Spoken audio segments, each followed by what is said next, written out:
Thank you for joining us today. Please take note of some gentle reminders. Except for the panelist and speaker, all participants will be muted during the webinar. Type your questions into the question panel of GoToWebinar, which you will find on the right side of your screen.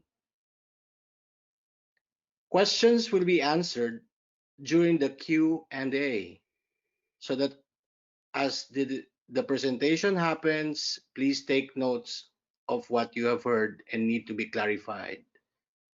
Webinar recording and your certificate of attendance will be sent through email.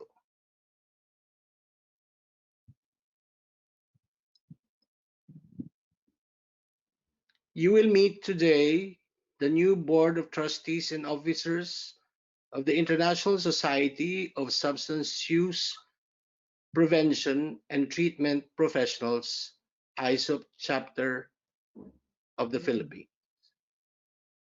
Our former chairman, Eddie L. Castillo, Jay Valderrama, Susan Grace Rivera, Maria Elena Cristobal, yours truly, and our chairman and president, Chit Castillo.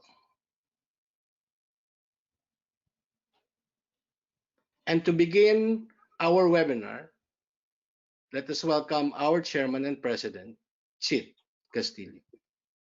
Okay, thank you, Tito. Good morning, good afternoon, and good evening to everyone across the globe. On behalf of the new Board of Trustees of ISSUP Philippines, with the support of ISSUP Global and the Dangerous Drugs Board, we are so happy to be able to bring to you today the first of a series of webinars in the face of this new reality we all find ourselves in. With fear, worry, stress, and uncertainty surrounding all of us during this COVID-19 pandemic, it may be hard to keep a positive attitude. Although our concern is justified, we must continue to hold on to hope and maintain an optimistic outlook. This pandemic, however, has allowed us to find a silver lining during this most difficult and challenging times. Being able to be gathered here today with close to 1,000 participants from all over the world just gives me the goosebumps. Right, Dr. Rob? So thank you all for being here today. My heart is full. Moving on, allow me to introduce very briefly what ISSUP is all about.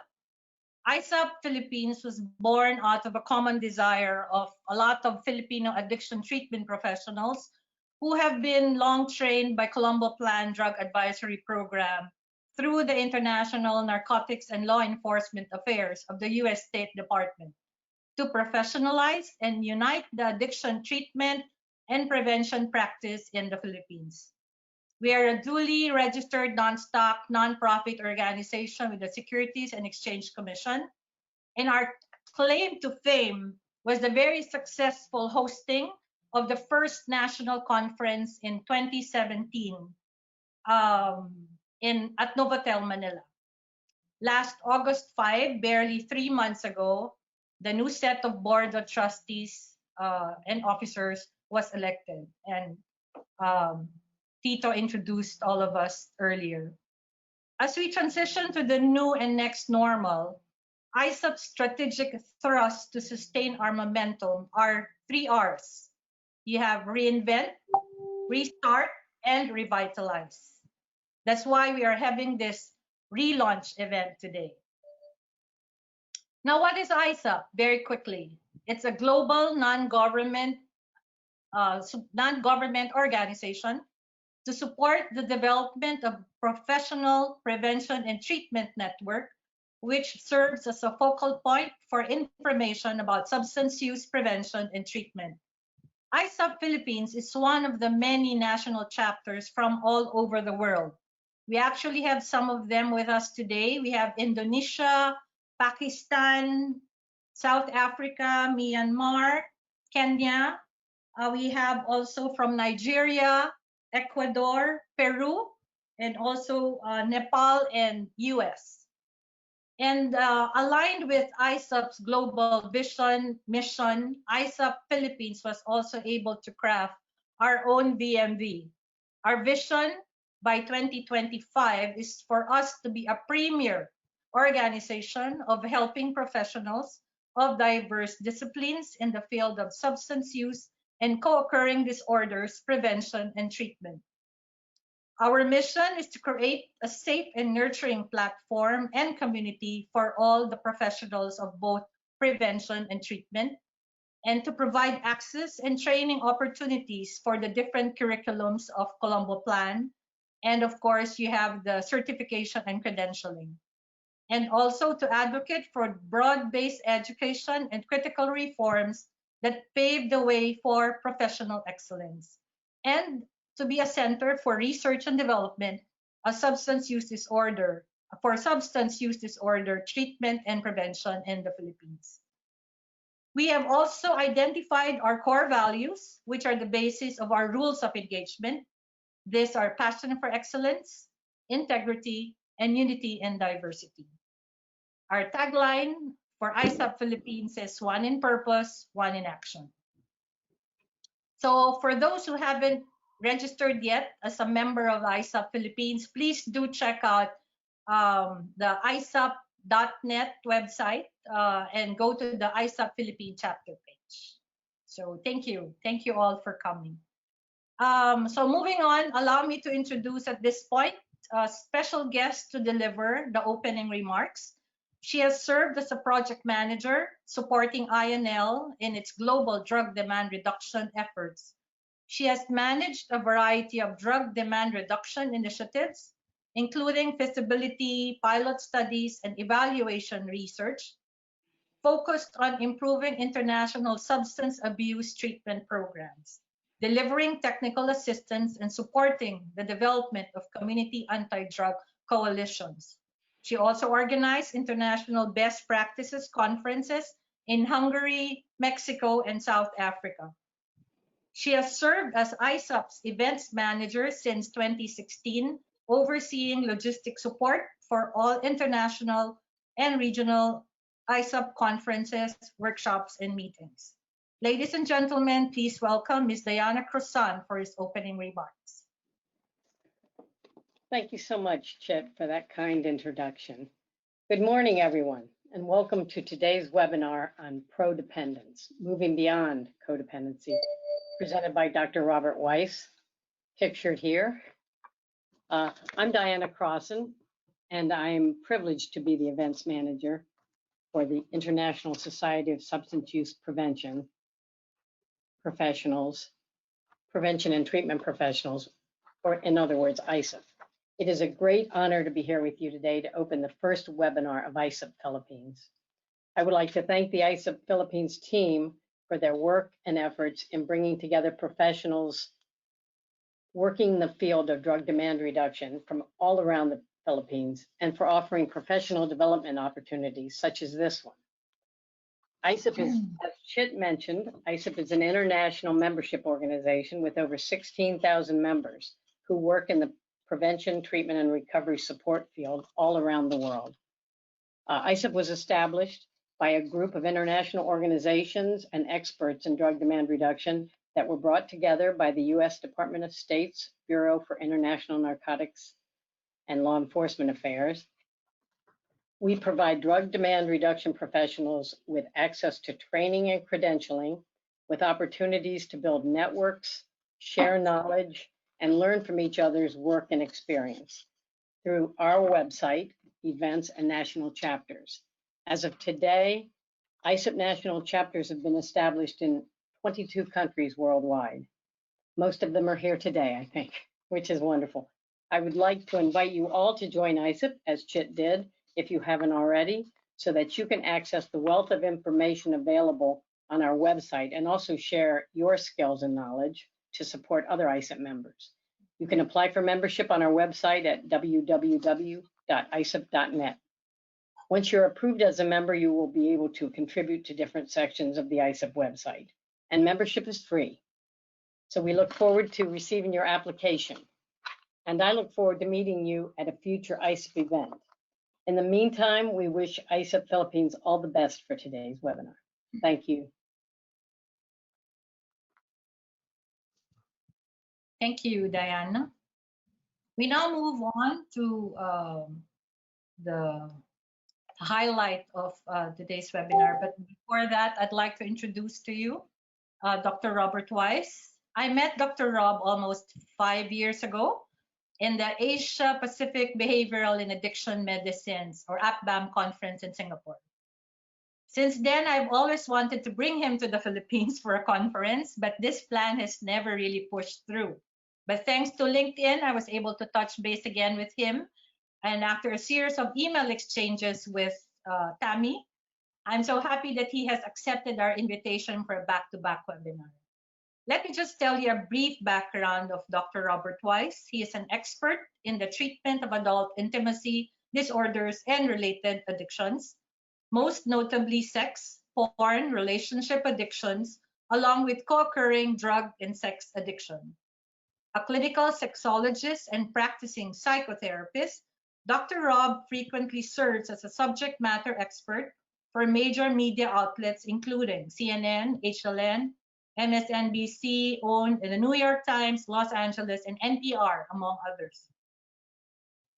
He is a skilled clinical educator, routinely provides training to therapists, hospitals, psychiatric organizations, and even the US military. Over the years, he has created and overseen nearly a dozen high-end addiction and mental health treatment facilities across the globe.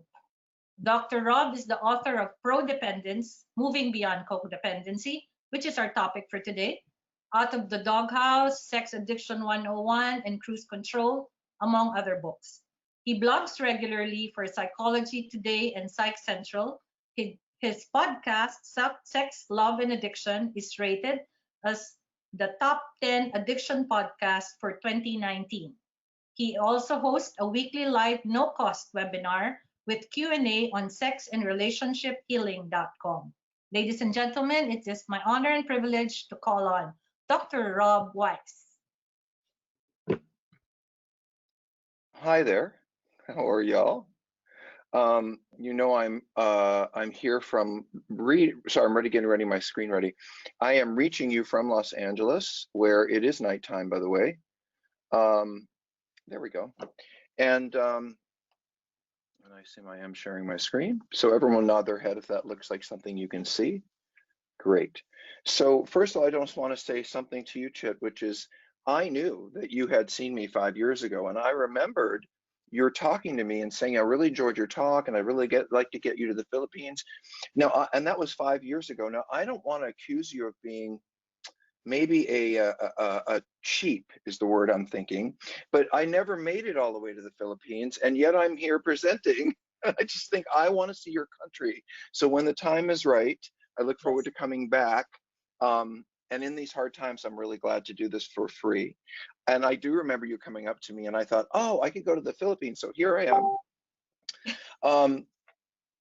I have been licensed for 25 years as an addiction specialist and a licensed clinical social worker in Southern California. I am an addict. I have been in the rooms of recovery for 35 years and been a licensed therapist for 25 years. And almost all of that time has been spent in the treatment of people in different kinds of addiction programs. Pardon me, certainly drug and alcohol, but a lot of behavioral programs and trauma programs and eating disorder programs and all of that stuff. And I've created programs. I've done everything from being a tech to managing to overseeing multiple programs. And so I really feel like I have had the opportunity to have all the different roles and really get a sense of all the pieces that come together to create a really helpful addiction treatment program and or a team. And boy, in the work we do, it takes a team, and we model that team because that's what our clients really need, is their own team. But in any case, over the years, I have been really decreasingly less and less interested or engaged in this model called codependency. And I bring it to you today for a particular reason. It really resonated with what was being said earlier about finding new forms and new ways to deal with the problems that we have. Addiction certainly has many, many different ways and forms of treatment that I've seen in my professional life evolve over the last 25 years.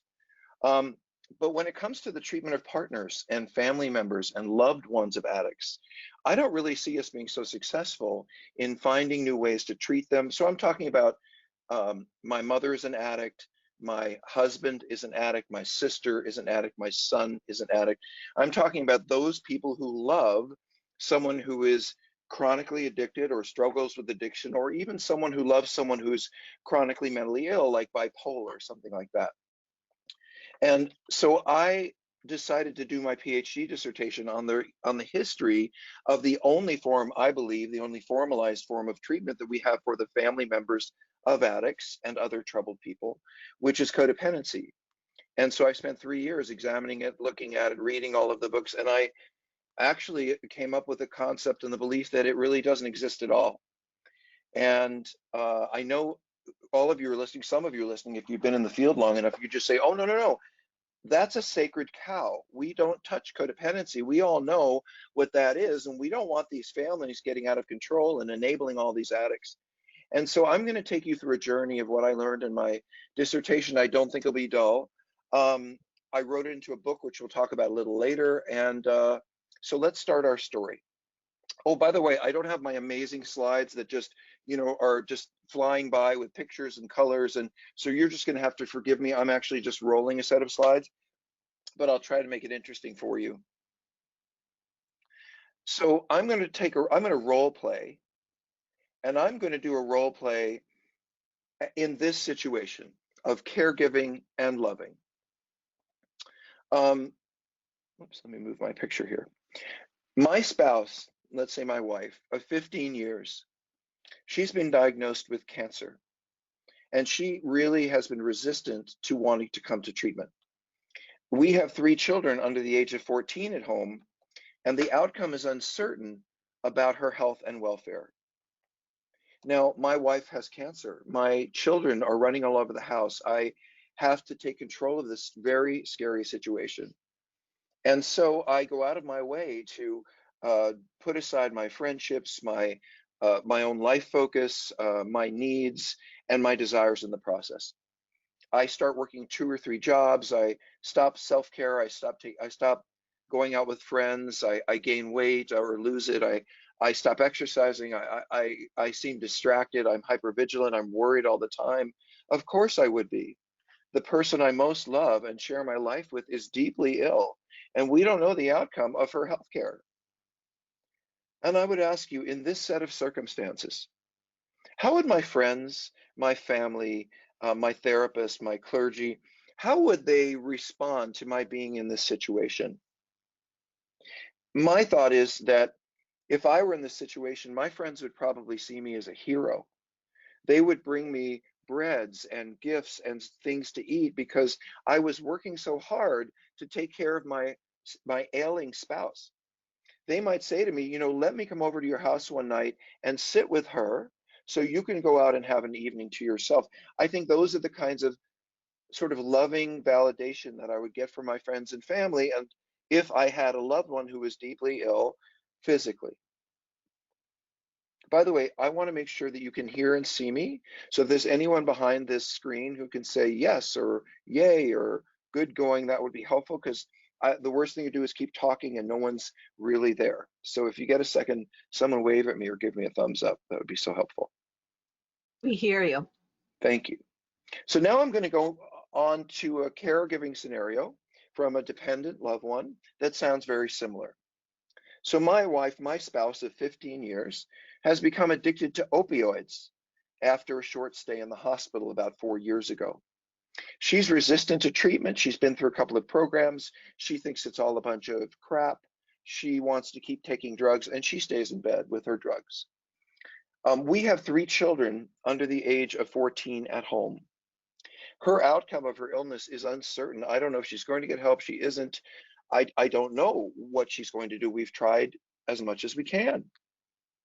So in order, over a year or two, over a period of time, in order to really help my family and my wife, who seems pretty much out of it, incapacitated, I go out of my way to try to help her get through whatever she's getting through and take care of my family. I push aside my own needs and my own wants and my own desires. I start working 2 jobs because she isn't working, she's using, and I stop my self-care and I quit my fun and my recreational activities. Everything becomes focused on my home and the healing of my home. I gain weight, I stop exercising, I lose sleep. I worry all the time. I'm obsessed with what's going on at home. I feel sick, I feel overwhelmed. I'm hypervigilant, and I'm afraid much of the time. How do you think my friends and my family members and my and my clergy would react in this situation? Would they see me as an angel of God coming in to sit with somebody who's so difficult and yet is staying with them nonetheless? Would they see me as someone they want to bring bread and casserole because I have given my heart and soul to make sure my family is okay? I don't think so. I think in this situation, I would be judged. In this situation, simply because I'm in a relationship with an addict, that must mean that I am codependent, and that means I must fit into a certain set of character issues, and I'm going to play out my stuff in a particular way, and that my reaction, and this is what I want you to hear, my reaction as a loving husband, wife, parent, whatever it is, to the failure and illness of my wife, partner, whoever it is, due to alcoholism or drug addiction, seems for some reason to have a completely different meaning than if I was in a relationship with someone who was physically ill.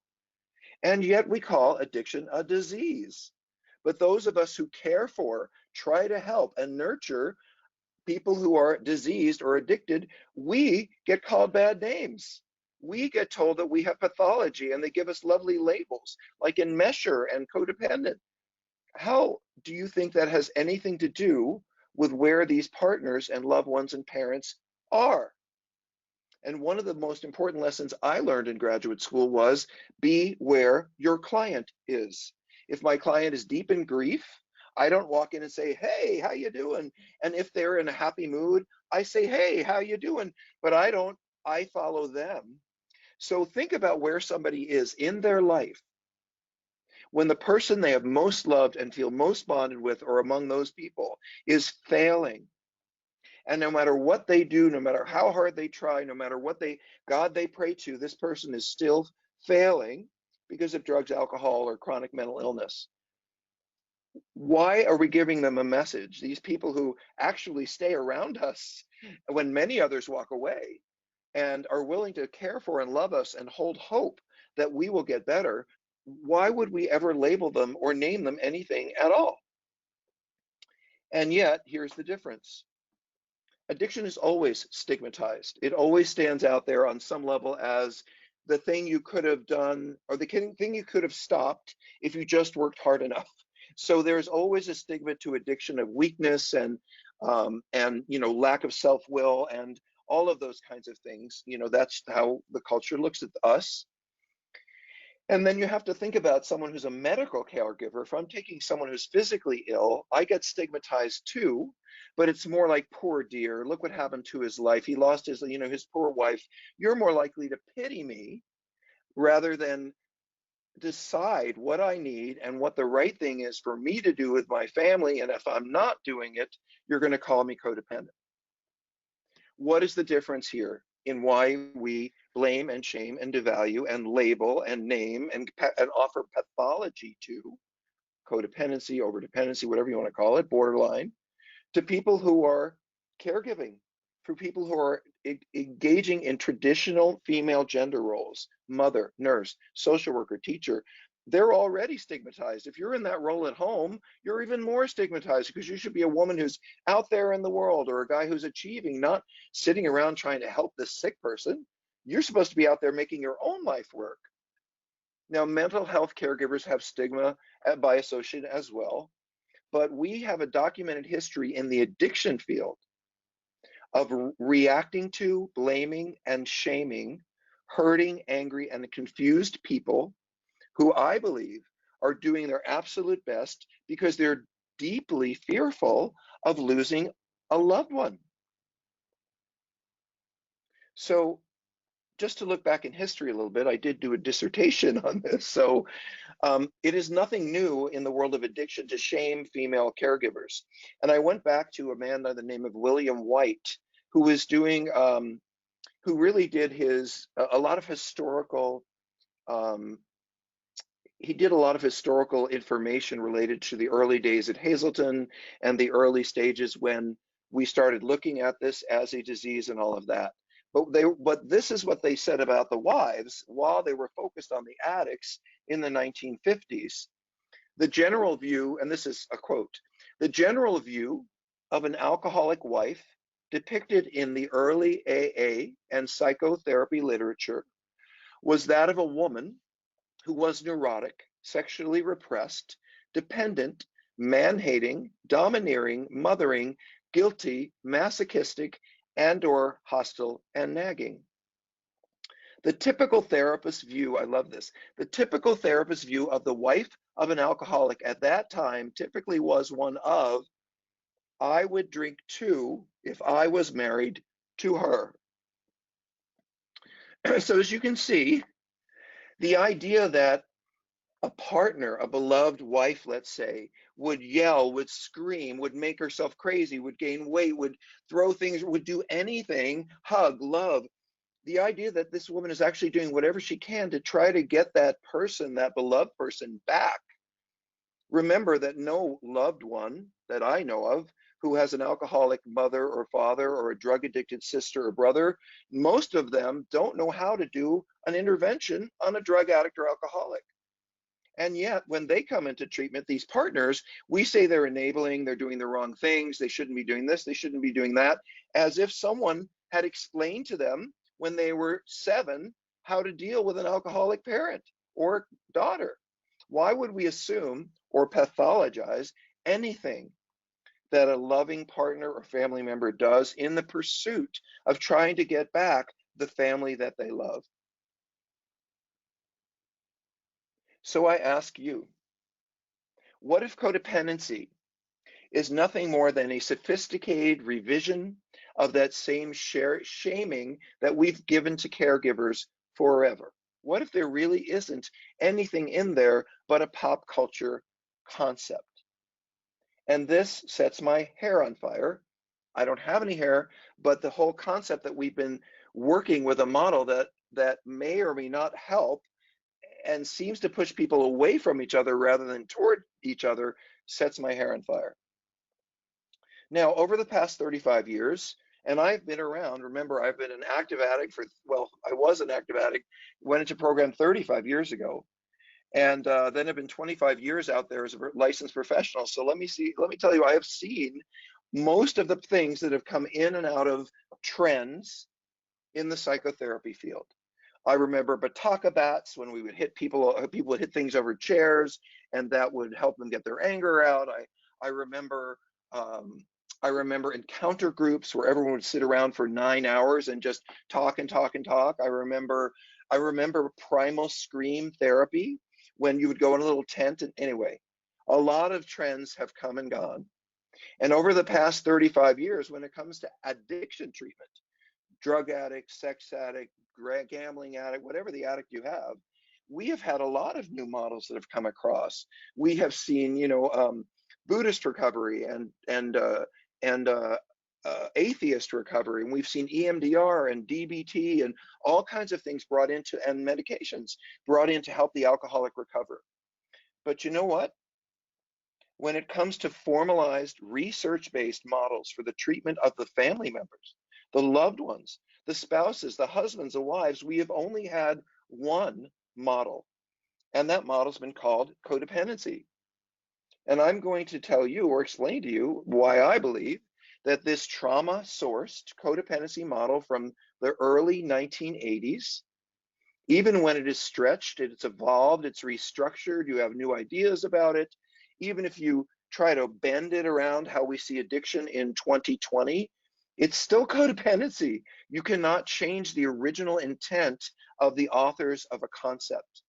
And the authors of the concept of codependency said very clearly that if you're acting out into a relationship with another addict or alcoholic, you're nagging, you're screaming, you're eating, you become this awful person, that is the manifestation of your early trauma in relationship to the drug addict and alcoholic. And codependency further says that if you don't stop it, if you don't stop nagging and enabling and enmeshing, they're never going to get sober. And I ask you, I don't know if there's 5 of you or 500, but I ask every one of you to tell me if you think that anything could make me drink and use. Anything. Could it be my wife yelling at me? Could it be I haven't had sex in a year? Could it be that my kid ran across the street and got hit by a truck? What makes me drink? And or whatever my addiction is. And the answer is always the same. It's my decision. Life goes up, life goes down. I like my marriage, I don't like my marriage. It's COVID, it's not. Nothing can make me drink or use or whatever. But I believe in codependency. We've given addicts a little bit of an out that they didn't deserve. Because I've had addicts say, you know, if my wife wasn't such a if she didn't keep nagging me, if she just wasn't so angry all the time, you know, maybe I'd get sober. That has nothing to do with it. You're going to get sober because you want to get sober, or because you don't want to get sober. You're going to stay sober because that's important to you, not because it shuts up your wife. So in any case, this idea that somehow the victim of the alcoholism, the victim, and I use that word particularly specifically because when I married you, I didn't know 14 years ago that you were going to have an opioid addiction. Just like cancer, I was victimized by something that we could not see 10 years ago. And don't tell me that everyone who has trauma is going to meet up. Don't tell me that there is not an alcoholic on the planet who did not meet a codependent. Does every single person who's ever married an alcoholic automatically codependent? And how could that possibly be? Is it like a gender assignment? I have issues with this. I believe that we have not had a fully new, fully evolved model, especially one that it's based on what we believe in today, which is much more focused on attachment than it is on trauma in many ways. We have not had any models for these folks in 35 to 40 years. Now, if you're around like me, you will remember how all of this came about. There were many, many books on codependency, and we'll talk about that in a little bit. But initially, these were the ones that rolled out. There was a book called by a woman named Claudia Black, who was first writing about the ACA movement and children of alcoholics. And she wrote about her experience having grown up with an alcoholic father, and then eventually, having married an alcoholic man. And that's why it's called It Will Never Happen to Me, because she thought, well, I'll never marry an asshole like my father. And then she did. So she wrote about it, and she called it co-addiction. That was her word for it, co-addiction. That she felt that she ended up being addicted to the alcohol just like her partner. That her obsession was how many drinks did he have and where did he go and what did he do? But you see, when codependency came along, it was no longer about that word, that mean word addiction that people don't like. By putting the word dependency in and taking out the word addiction, as Melody Beatty did in 1986, well, that took out all the uncomfortable stuff. Anyone could be a co. Certainly every therapist in the 1990s was co. We had to go to meetings because anyone who's in a caregiving role must be there related to some pathology that we need to look at. Anyone who gave anyone, I mean, it was a pop culture word in the 80s. You know, if I went across town to pick someone up to take them somewhere, I was, oh my God, you're such a co. Couldn't they take the bus? So there was such a rigid focus on individualism as a goal of mental health, that self-actualization, especially for women, me being the biggest, strongest, most powerful woman I can be in this world of men. Remember, we're talking about 1986. That's what this is about. Women Who Love Too Much, 1985, Melody Beatty, 86. A book that this gentleman desperately tried to get codependency in the ICD-10 and the DSM. He did not succeed. So I read all these books as a part of my dissertation, and I have to tell you, and many, many more. And I was just reading this guy, Tim Cermak's book the other day, and it fascinated me because he was absolutely bound and determined. This is codependency. It's actually, he said, a personality disorder. It resembles narcissism. I mean, he made up all this stuff. And then his references for his book were Codependent No More, Women Who Love Too Much. In other words, these aren't research-based books either. People were piling information on top of information because they related to it or they thought it was helpful, but nothing here is research-based. Trust me, I did her dissertation. There is no diagnosis, neither in the ICD-10 or the DSM, of codependence, and there never has been. So what are we actually doing with this concept from the 1980s and applying it, many of us, to teaching it to our students? Oh, this is what you do with families. You tell them to look at their part and what's broken about them. Or we take it on in our own practices and we convince everyone who ever loved an alcoholic or a drug addict or someone who's mentally ill that they were crazy for meeting them, even crazier for marrying them, and craziest of all for staying. I don't think that's the world we live in 2020.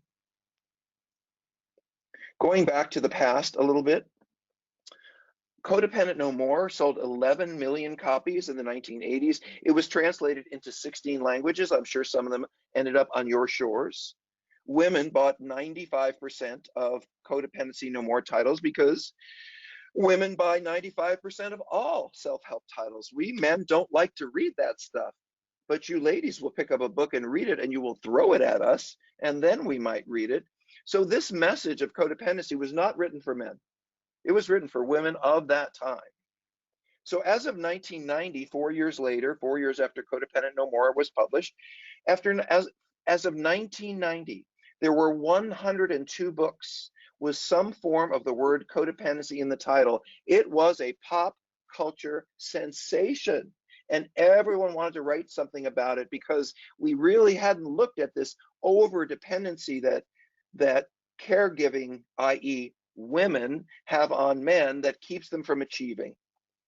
So as of 2018, when I did my dissertation, there were 340 books with some form of codependency in the title. And I ask you, there is no research. There is no criteria-based, oh, they have this and this and this way of diagnosing codependence. If I asked 10 of you what codependence was, you would give me 10 different answers. Which is the right one? Which book did you read? What are we teaching our students? I want all my students, whether they're a counselor or a master's level or whatever, to be getting the same information about how to treat people. And I want information that's validated and researched and supported. We have lots of that for addicts. We have none of that in 20, or very little of that for partners and loved ones of family members. We are so busy pathologizing them and putting them in the box we think they belong in that we're not really listening to them. Neither codependence nor codependency has ever been the DSM or an ICD-based criteria diagnosis. There was a lot of pressure in the late 80s, early 90s, but any research that was done never clinically validated what are hypothetical beliefs. Codependency is a hypothetical belief, not proven.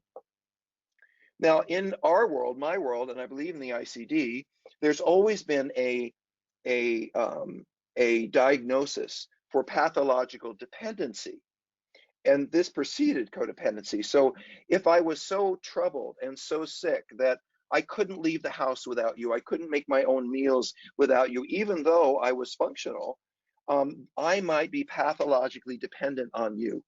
That has always been in the DSM. It was called a dependent personality disorder. And it was and is the existing designation for people who are profoundly dysfunctional due to their relationship over dependency.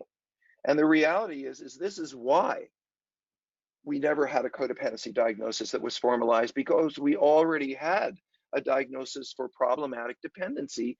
And the partners of the addicts and the family members, they didn't seem this far along. So the idea was, let's create something that's in between, that isn't quite as sick as this, but isn't healthy dependency. And thus we got codependency.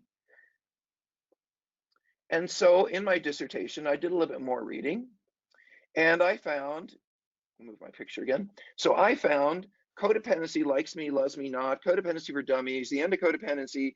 So let me read the dates. She Loves Me, Loves Me Not, September 2014. Codependency for Dummies, February 2015. The End of Codependency, June 2016, and on and on. The Codependency Recovery Guide in 2018. These are versions number 338, 339, 340. They all have codependency in the title. What is the right answer?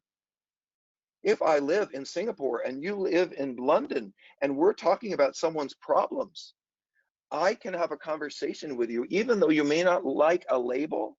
If you say someone is ABC kind of depressed and it's in the book, I know what kind of depressed they are. If you say they're bipolar or schizophrenic, this kind or that kind, I can look it up, and the person in Singapore and the person in London can be having the same understanding of what they're treating.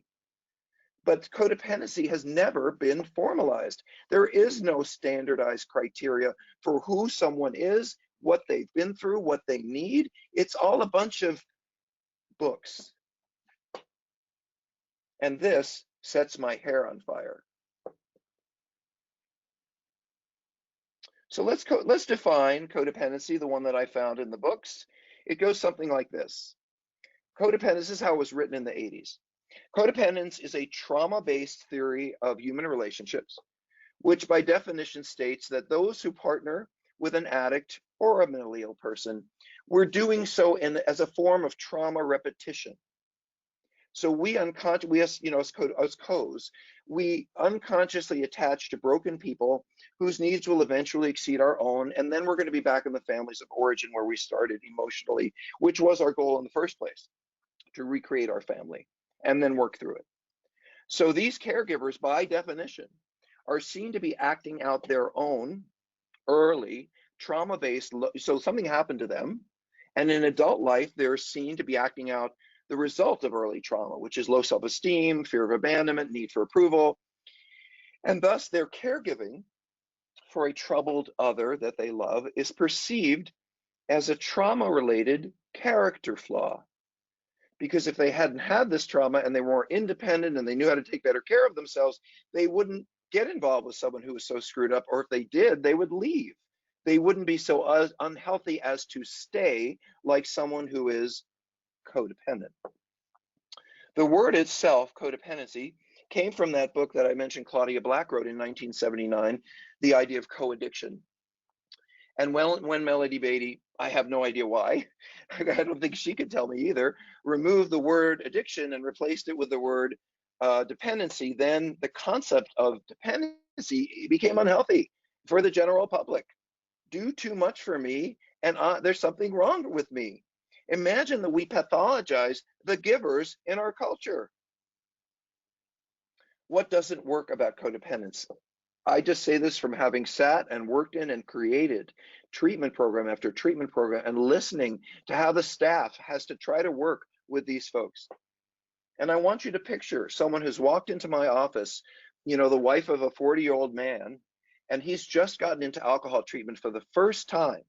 And she's walking into a group, family group, a support group, and they start telling her how her childhood and her problems left her husband sick. So you're immediately telling someone who's in remorse, in doubt, in grief, that they were right all along, that part of the problem is them. What a nightmare. I would say they're the people who were there all along. They're the ones who worked 3 jobs. They're the ones who did anything to keep this family together. They're exhausted. They're overweight. They love these people. They don't want to lose them. And how many of you wouldn't do anything you could if someone you deeply love was sick? Wouldn't you turn yourself inside out and do everything you could, even if it made no sense to other people, because you wanted them to live and become the person that they had been with you before? Of course you would.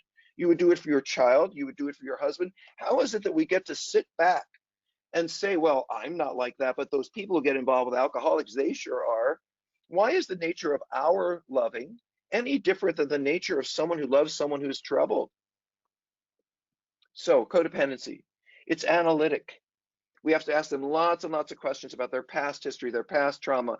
And the model, by its very nature, tends to alienate partners and families because they're saying, why are you asking me all these questions? He's the drunk. She's the drug addict.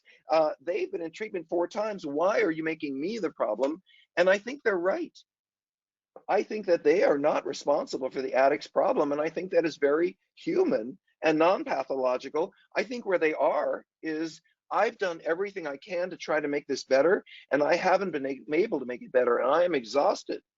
And maybe some of the bad behavior you see me as an exhausted partner engaging in, that might actually be a reflection of the trauma I grew up with. Because when people go through a crisis, they regress. The people who weren't depressed get depressed. The people who stopped drinking might want to start drinking. And so loved ones, you know, they're kind of stuck. If they give too much, there's something wrong with them. If they don't give enough, there's something wrong with them. So when I ask the partners and family members of addicts to look at their part in the problem, they tend to get angry at me. And they say, I don't understand why you're looking at me and my dysfunction. I've been functional all along. The concept of being where the client is, which to me is one of the most important values of our work, entering the relationship by following them, where these partners are, is they feel like they've been heroes. They're exhausted. They feel like they've done everything. This person finally got to treatment, or they finally left them, or whatever it is. And then we turn to them and do we say, good for you. You really worked hard. I'm impressed. It's hard to stay with someone who's sick. You have very strong attachment skills. No, we don't do that. We say, what is wrong with you? Let's find out what is wrong with you for having stayed with this person. Makes no sense. So the codependency model's early focus on quickly engaging partners, parents, and such struggling people in some kind of deep exploration of their past, their part, their history, and their problems, to me seems counterproductive to keeping them involved. And I have had families say, oh, you're going to make me the bad guy? Well, forget it. I'm out of here. And they left. And I know that the most important piece that's going to keep an addict sober is the people around him, especially his or her family. It is not useful to detach family members from addicts. It is useful to help family members negotiate their relationship with the addict in more effective and helpful ways. But there is no reason to pathologize and blame that partner or family member for the love they gave. Codependency requires a frame that views desperate, loving partners and parents who I think are probably just trying to do their best. And it turns them into enabling and difficult people whose own problems are likely getting in the way of how they're trying to heal the person they love. Codependency, by the way, is a 1980s concept. It assumes that I'm going to have a lot of money for therapy. I have a lot of time to journal. I have a lot of time to reflect on myself. And that was the time in which that model was written in the United States in the mid-1980s, when I went to therapy and I had 50 free sessions, 50, for free. And I remember that time. But we don't live in that time anymore, not here. If I'm in a crisis and I get 4 sessions, what do I get? I certainly don't need to go down a rabbit hole of codependency, which could take me years and years and years to figure out in books and therapy. Maybe what I need when I'm in a crisis is just a lot of help to get through it. So I kind of looked at how we got here, meaning how did we get from this idea of that the person is kind of obsessed. Well, how do we get this idea that the family member is negatively affecting the alcoholic or the addict? And I'll go through this briefly. A lot of things happened kind of all at the same time. We got this family disease model of addiction. And then so we understood that the addict was profoundly influencing the family. Because in a system, if one part is doing something, then the rest of the parts are doing something. However, this is where we got it wrong. There's a crisis and a trauma in an alcoholic, drug-addicted, sex-addicted family. And because of that crisis, everyone is going to react in different ways. I'm going to cry all the time. I'm going to be a clown. I'm going to be the broken child. Don Bradshaw had all these names for those of us who would go into the role that supported the drinking. So I think the mistake that came out of systems theory, instead of seeing the family and the loved ones as victims of a crisis and all of their crazy behavior as a response to living with someone who's driving them nuts and someone they love, but they cannot make them better. They're living with a crisis day in and day out, and yet we don't look at them as someone who's been through a crisis. just trying to keep their family going. We look at them as someone who's deeply broken inside, and we have to help them look at themselves. That comes from systems theory going the wrong direction. Instead of looking at how everyone in the family supports the alcohol and drug issue, they needed to look at how everyone is affected by it. And when you look at it as a crisis that is happening to the mother, the parent, the father, the sister, then you begin to see the direction, I think, that will be more productive. In any case, after systems theory, we started looking at trauma theory in the 1980s, and boy, did we talk about trauma, and we got PTSD, and we were hitting things with the Takabats, as I said. And so there was a goal to start moving into the body and dealing with past issues. Unfortunately, in the 90s, really all we knew how to do was to get people to abreact, to get in touch with their trauma, to feel their trauma. There was somehow a concept that they were going to work through it and it would go away. And unfortunately, we sent a lot of people out in the world who were just filled with what happened to them, enraged and messy and unhappy because they were fully in touch with their trauma. But we hadn't taught them anything about how to contain it, how to manage it, how to live with it. And so we didn't really know what we were doing with trauma theory, but we looked at it and we were looking at everybody as suffering from some form of trauma. And then humanistic psychotherapy came in, and I don't mean to give a big history, but before the 1950s, you had Freud and you had Skinner. You had psychoanalysis and you had behavior, and that was about it. And both of them were pretty dry.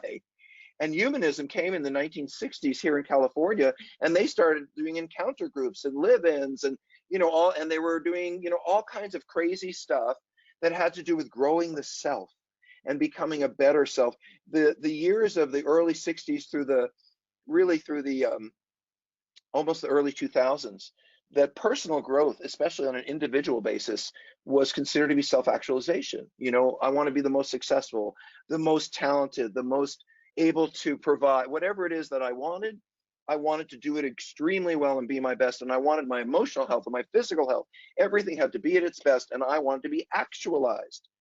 And for those of you who didn't live in the States, we used to have self-help workshops where people would come together by the hundreds and hundreds and spend weekends together and play things like called EST and LifeSpring. And you may not remember this, but people would pay a lot of money to really be challenged and pushed and grow, and some of us did.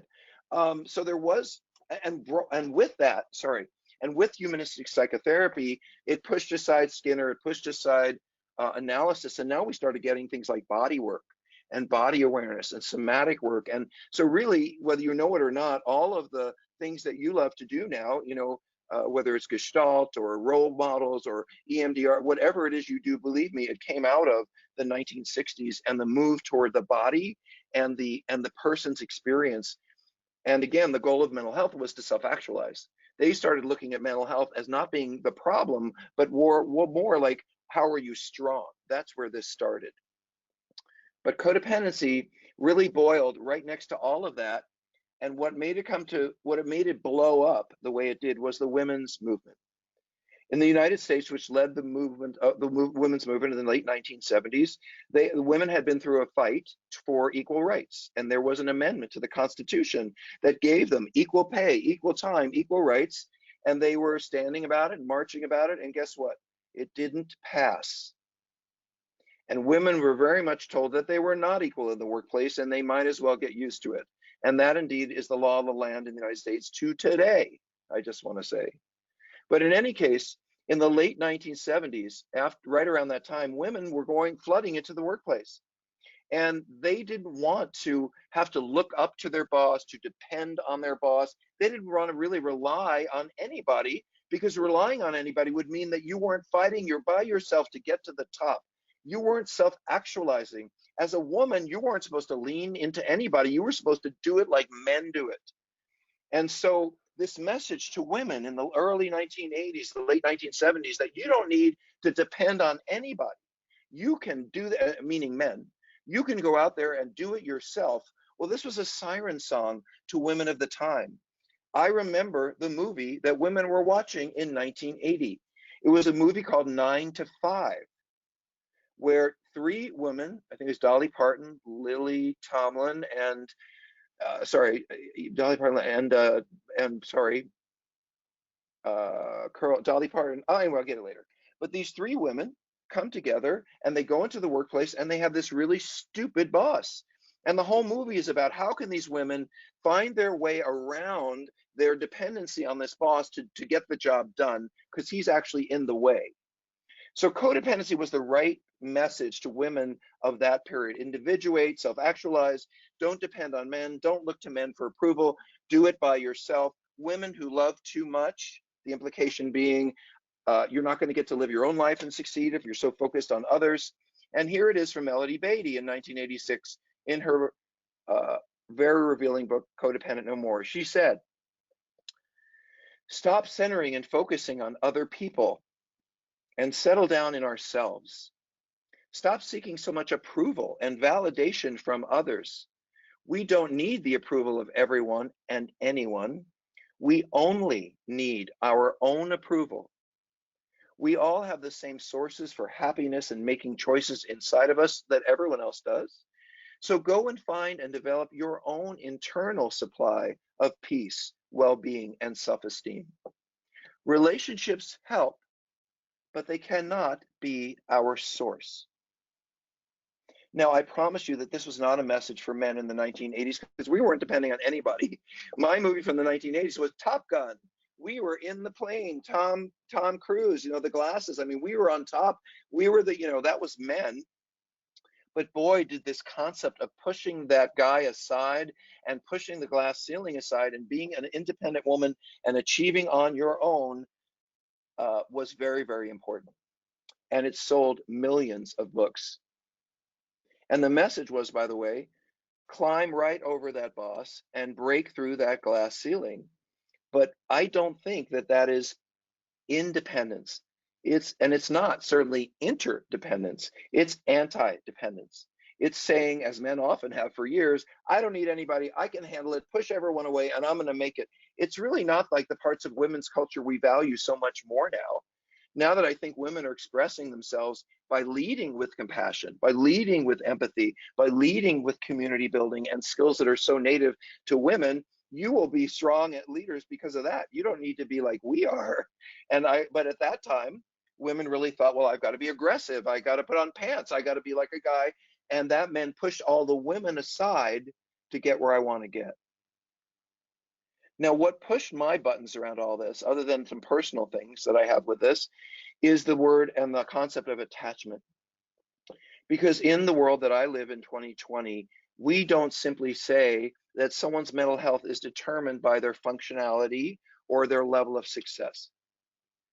Today, I think mental health and addiction treatment has moved from the 1980s to something about being the best person you can be as a measure of health and success, which, by the way, is narcissistic, rather than, I think we're much more there now, that our measure in health success is also viewed in the terms of the strengths of my attachments, my relationships, my pair bonds, my family, and my community. That defines my mental health just as much as my ability to go out in the world and achieve. Under an attachment world, the one I think we're working in mental health right now, I am as strong as my connections. I don't have to be the best me I need to be, or the most important me that I need to be, but I can take my skills and my talents and I can help grow and maintain to be the best member of my family, the best person in my community, the best person in recovery, so I'm helping others. And I think the idea that we discarded dependency, relationship dependency, and the beauty that is given when two people are leaning into each other, it got pushed out of the way in the 1980s for other reasons. But I don't think it should be hanging around in 2020 when our whole focus on mental health is different. And as I say to many people, the me generation, I remember that, we moved on. We're much less selfless than we were in the 1980s, and maybe our counseling and treatment methods need to move on too. So under codependency, I'm going to do this real quick. This is what you're supposed to do with a wife, a husband, a mother, whatever. Treatment for loved ones of addicts who are codependent by definition. Doesn't matter if you ever went with someone who's an alcoholic or you're codependent. It requires us to help those people, family members, by helping them to understand their own trauma history and how that relates to why they chose this person and why they stayed with this person. We need to teach them to understand how unproductive they've been because of their past histories in playing out the adult problems, the alcoholic or the drug addict, ultimately enabling or pushing the problem forward.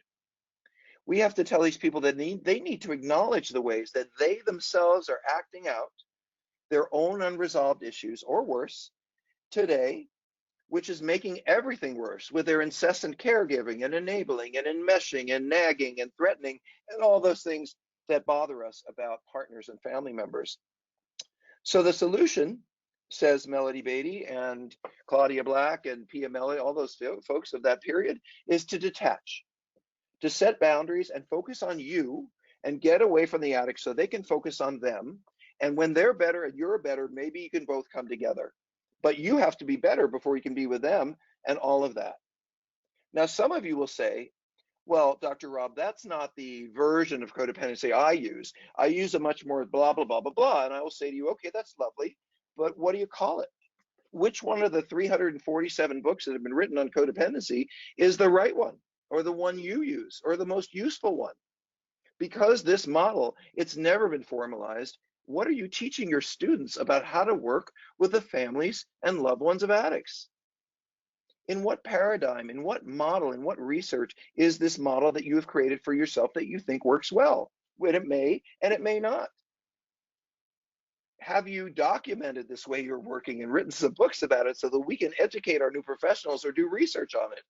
Where did you learn what to do, what you do with the families and partners and loved ones of addicts? Because I think a rose is just a rose. You can call it whatever you want, but when you try to revise or adapt a previously formalized treatment model, and codependency was formalized in the 1980s, you cannot eliminate their original intent. If you want to change original intent, you have to have a new model. And all of the founding codependency literature places the partner, family members' trauma repetition at the core of their responses to addiction and chronic mental illness. And therefore, it asks my own trauma repetition as a partner or a loved one to be a strong focus of my early assessment and treatment. And that model is codependency. Now, in my dissertation, I'm not going to give you a lot of it because who would want to listen to that? But one of the things I was looking for was, I knew this model didn't work, but where do we go? Where do we go? What is already existing that I can prove is more helpful? And so I had engaged 68 therapists for my dissertation, all of whom had supervision at least 20 years in the addiction field. All of them had education in codependency, and I asked them a whole bunch of interesting questions. But one of them was, I said, look, someone just walked in your office and their spouse is either still using, still drinking, still acting out, or they just got into treatment for the first time. To what degree do you conceptualize that partner or that loved one as being in the midst of a personal crisis in the first 60 days in therapy? And 91% of my colleagues said, oh yes, this person's in a crisis. And I thought, well, gosh, that makes it easy. We have lots of literature on crisis intervention counseling.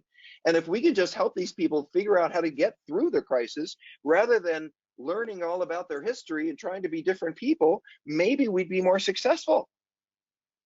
So I turned to crisis counseling literature because I have a point to prove here. I only have so much more on the planet, so much more time, and I want codependency to go away. Crisis counseling. Crisis is, these are multiple definitions. I did not write them, I put them together. Crisis is a state of emotional turmoil or an acute emotional reaction to a powerful stimulus or demand, like someone in your life is an alcoholic.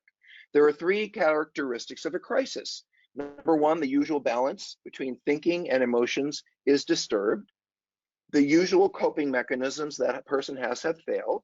And there's evidence of impairment in the family or the individual. So I think these are absolutely the experiences that partners and families and loved ones come to me and bring to me. So there are certain methods that are required when you work with someone in counseling, in crisis counseling. And they are meant to provide help during a short period of extreme distress. They're not meant to be historical guidelines. They're meant to be, here you are, let's help you get through who you are so you can get to the next place. And these interventions are by design temporary, active, and supportive. So I pulled out a number of crisis literature information, and I promise I didn't write this, but I want you to think about the complex historical analytic view that we've had of partners and family members of active addicts and the mentally ill, and I want you to hear crisis counseling. And this is what we're told to do, and this is what I believe we should be doing. Number one, keep it simple. In a crisis, people respond best to simple procedures. Simple things have the best chance of having a positive effect. So not a lot of charts, not a lot of education, not a lot of your part, my part, just how are you getting through the day? Be brief and be clear. Psychological first aid for someone in a crisis needs to remain short. Think about codependency and teaching them what it is, and then think about keeping things short and simple. Number three, offer useful, concrete direction and support. Keep it practical, as impractical suggestions can cause the client to feel more frustrated and thus more out of control. Work in the here and now. Clients in a crisis do not have the psychological sophistication to engage in in-depth clinical evaluations or discussions of their past. Remain focused on the problem at hand. And finally, our job is to offer hope. That's it. No exploration of the past. How did your mother treat your father? What was your marriage like 5 years ago? Because that's not what's going on now. This person is in crisis about what's going on now. And our decision to fit them into some kind of box, codependency, because that's what we've been told they are, is a disservice to them because we're not really looking at them for who they are and what they need. We already have a box and we're going to fit them into it. And I just think that's bad therapy. So I wrote something for you all. I wrote a new paradigm, and I didn't write it on trauma theory. I mean, yes, I believe that the person who is in this situation is in trauma, but their reaction and how they're dealing with their trauma, I don't think it's important that we look at their past right at the moment. So I'm just going to walk through it. If the spouse or the partner or loved one of an active addict walks in my office, I simply see them as someone in the midst of a profound life crisis that is not of their own making, and one that anyone would have a hard time or little ability to solve on their own. By definition, these people have been victimized by the repeated betrayals and lies and gaslighting that comes when you live with an addict and someone with whom you at times have shared deep trust, but now it's broken. This trust in the relationship, parent, child, doesn't matter. It's broken not so much by the fact that I go out and use, or I go and drink, or I go out and sex, but it's really by the lying and the manipulation and the seduction. It's just that you can't trust me anymore. You don't know what I'm doing, when I'm going to do it, and what I say isn't true anymore. And so that alone makes it really, really hard for the person to figure out how to even stay connected to the problem because they're being lied to all the time. I suggest that the people who are in the midst of a profound life crisis, like my husband is dying of alcoholism, or my daughter won't stop using drugs, or my son is on the street, that's a crisis. And I believe that people in the midst of a profound life crisis need crisis counseling. They don't need analysis. They don't need explorations. They don't need evaluations or interventions about their past, because those experiences often to these people feel like they're being blamed. It feels intrusive. Why are you asking me?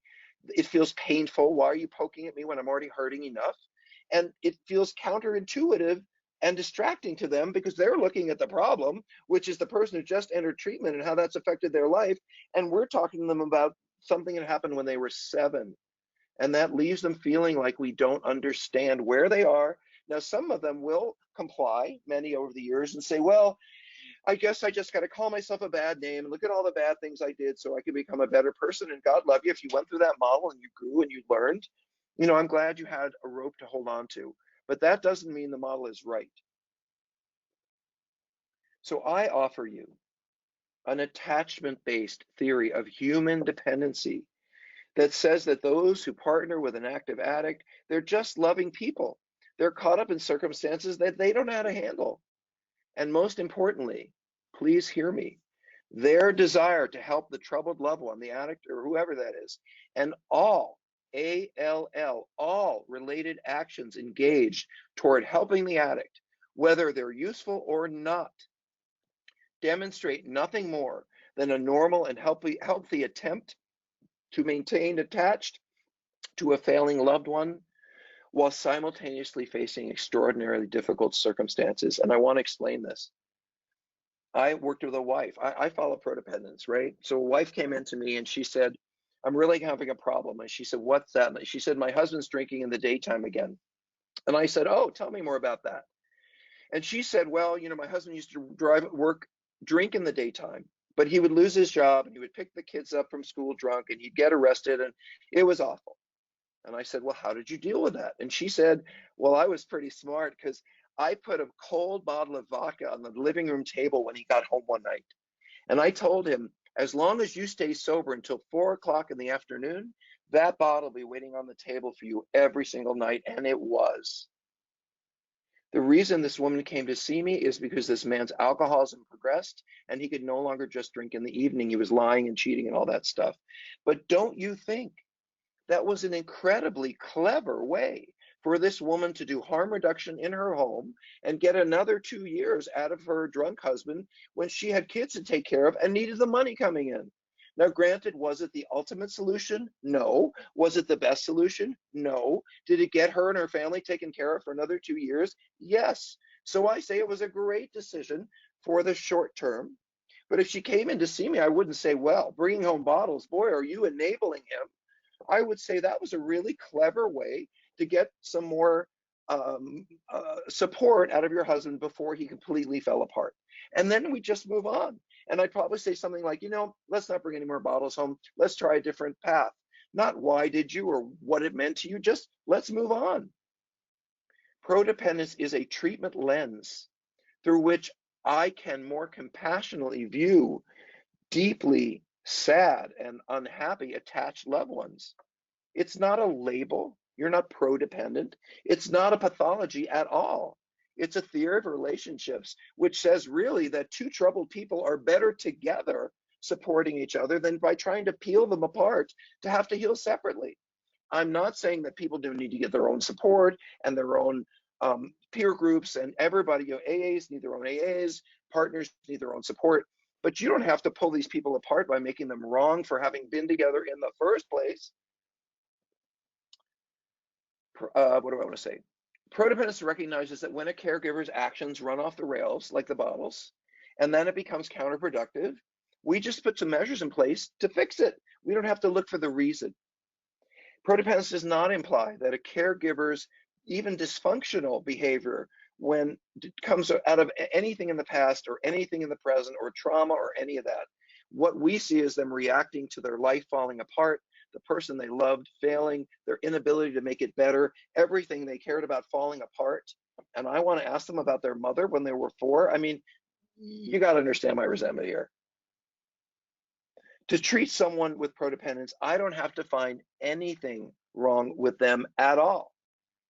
I can simply say that the amount of trauma and inherent dysfunction that comes with living with an active addict or is trauma enough. So I say to my community in writing this, therapists, heal yourselves. I've heard in so many treatment centers, oh, that mom is sicker than her kid. She just won't let go of him. Or I worry about her going home with my brother. He's such a born rescuer. Or worse, that wife is so focused on her drinking, on his drinking, she won't see her part. Well, what mother would like to leave her kid on the street?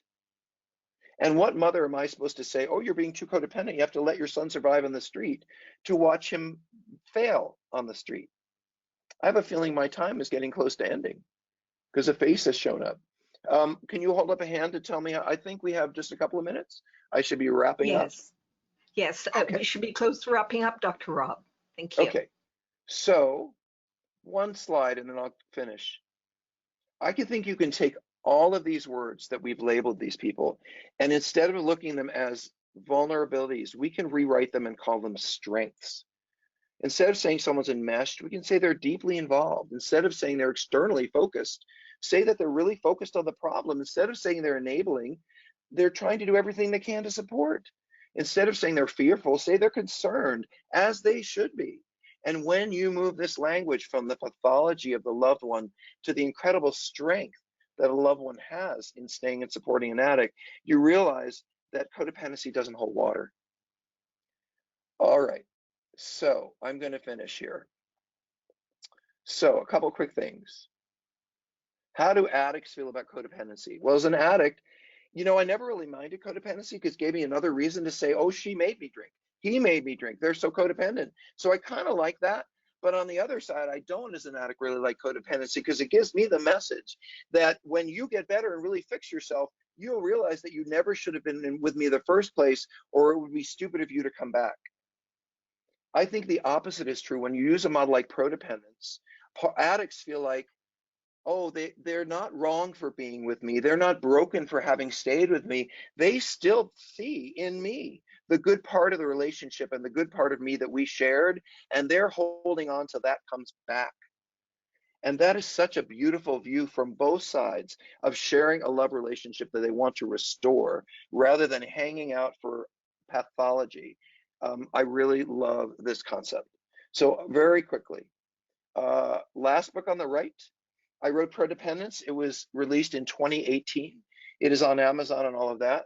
The reason I mention it and say that it isn't just another book, it is, but I've been approached this year by Routledge Taylor Francis, who is the largest academic publisher in the world. And they said, you know, we really like this new concept and we want something else other than codependency. Would you write this into an academic book?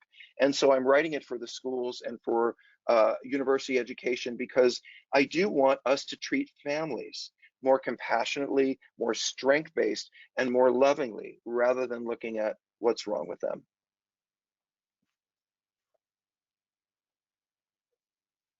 I did it.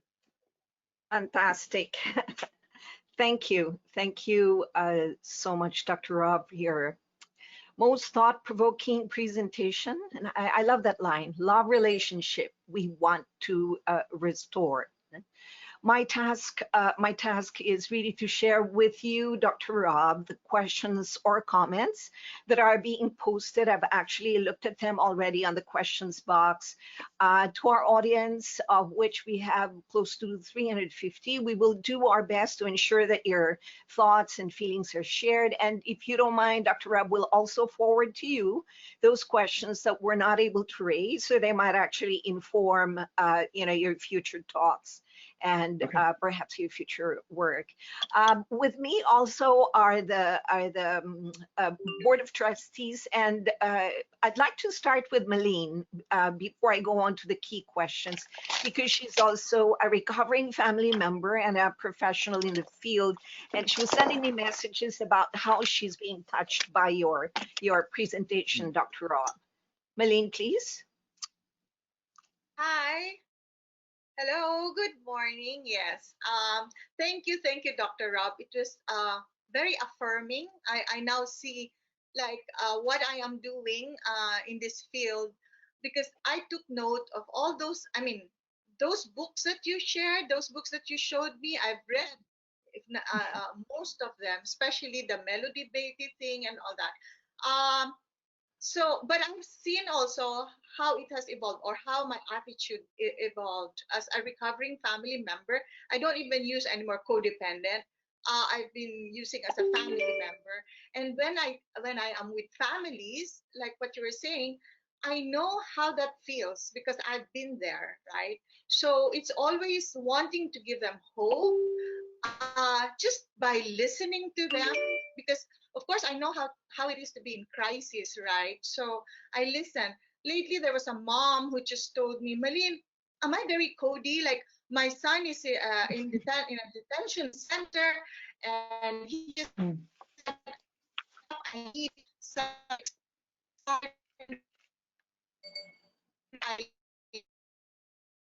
make you feel. So I was so happy I was able to do it, but then I got scared afterwards. But I just made her talk about it, and we laughed about it. But she was the one who came into a realization, right? That, oh, that used to be my attitude, and I want to change things. So therefore, I like the thing that really struck me the most was giving them hope, right? That it's not the end of the world. And Dr. Rob, I don't know if this is right to say it, but I'm always telling clients to just the family members to separate the person that you truly love, your son, your spouse, and that disease that's making them behave the way they're behaving, and maybe work Mm. on being able to set Mhm. your boundaries with those behavior, but not necessarily letting them go. Thank you. Mhm. Thank you. That's just Thank you, what I'm, Malene. yeah. Your thoughts on what was shared by Malene, Dr. Rob? I'll just say that I've given this talk a number of times since the book came out, and it's the first time in my life that if I'm sitting in a book line or in the back of the audience, that people come up to me and they're crying. And the reason they're crying is they feel like I've let them off the hook because they felt forever that if I just done this or that, if my son wouldn't have died, or you know, if I just known more about my problems earlier, and this whole kind of litany of remorse when they've lost someone they love, and they come up to me like, oh my God, you're saying it isn't my fault for the first time. Maybe there wasn't something wrong with loving them, even though they were sick. And I think it's just a huge relief when people hear that. Absolutely. We have a couple of questions. One from Carlos Galicia.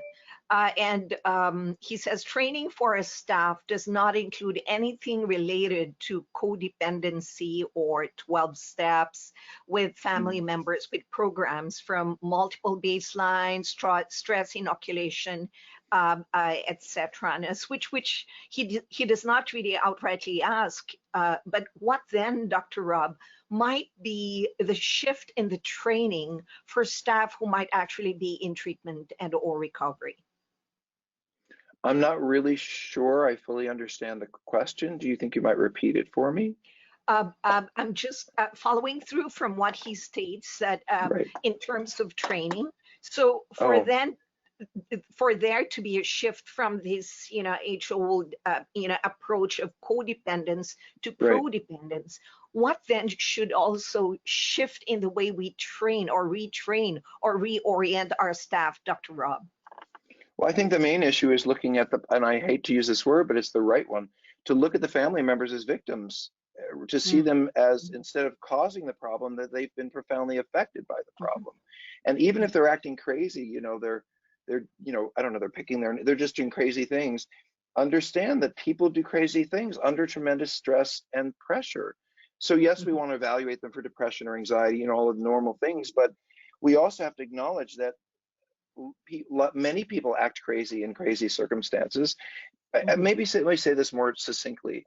I remember from graduate school being clearly told that you could never diagnose with someone who's in a crisis. You can't, because you don't know who they were 6 months ago, a year ago. You only have what's in front of you. And so this idea that I have any idea who this person is or where their behavior is coming from because I have this model, rather than trying to figure out, I think it's counterintuitive to really being where they are. By the way, and I do, yes, and I do split the addicts and the partners. They need their own separate places to work, but they don't necessarily have to hate each other. Got that.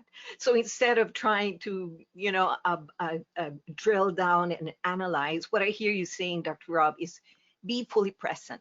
Be fully present with But them. be supportive.